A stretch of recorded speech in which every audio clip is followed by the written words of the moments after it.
Hello, Ace, Golda, Zadie. How are you? Here I am in New York, all stuck at home in my man cave. But I'm going to tell you some stories. Some stories from in different parts of the world where I was lucky enough to live. And today we're going to deal with stories from a place called Rangoon. That's what it was called then. It's called Yangon now. It's the capital of Burma.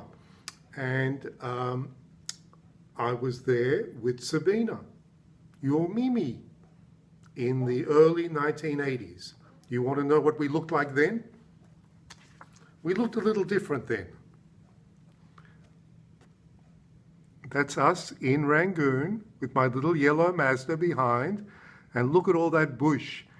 That was sort of what Rangoon looked like. Maybe you've seen some other pictures of Rangoon. It's an old place.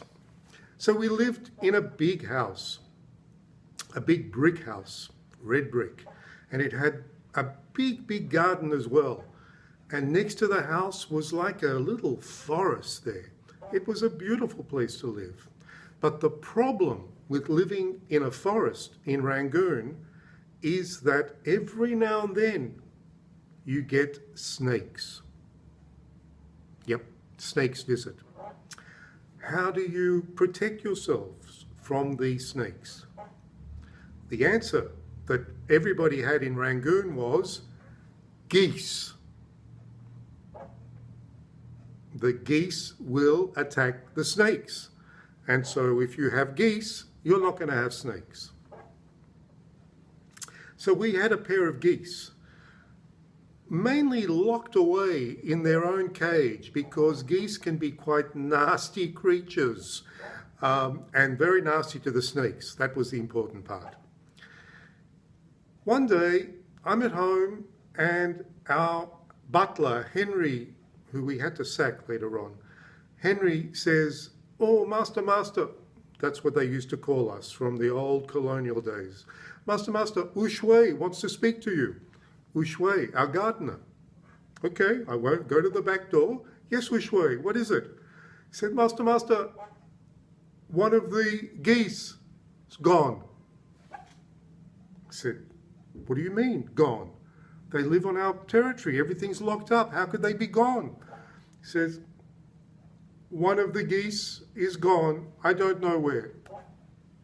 Now, I didn't want to send Ushway on a wild goose chase, but by the same token, we had to find out what had happened to this goose. So I said, "Ushway, you must find out what happened to that goose." That was it. A couple of days later, Henry says, "Ushway wants to speak to you."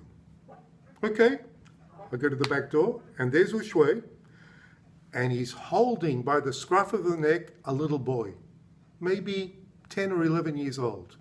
The little boy's looking down like that, won't look at me. And I said, "Yes, Ushway, what's up?" He said, "Master, I know what happened to the goose. This little boy stole the goose." "Is that right?" Ushway's translating for me. Little boy says, "Yes." And I said, "What did you do with the goose?" Little boy said, "I sold it to the restaurant." That goose is gone. That goose is literally cooked. "And what did you do with the money?" Little boy said, I gave the money to my parents." So I said, "Should I call the police?" And Ushway and little boy both said, "No, no, no, don't call the police. That's a very bad thing to do. They don't help in Rangoon. The police will only take whatever they can get." So that wasn't a good idea. So I said, "Okay, you know it was wrong to steal the goose." The boy said, "Yes. I'm going to punish you now.